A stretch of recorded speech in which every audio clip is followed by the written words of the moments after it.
अरे भैया मालिक का फोन आया। हेलो। अरे साला कानून साहब कमाए घर पर चोरी चढ़ गइल बा। ना ना मालिक घर पर थोड़ा तबीयत खराब हो गई हो, बस आवते बानी।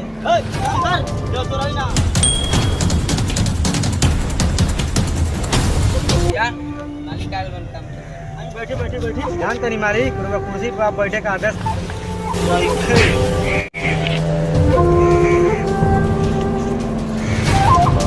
अरे मालिक भैया के छोड़ दी, गलती हो गई बा। रहन तगड़ा को तो छोड़ दे ओकरा के छोड़ दे वो अपना दुश्मन के छोड़ दी।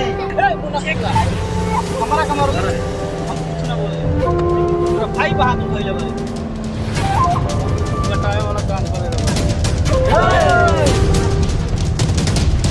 मार साला के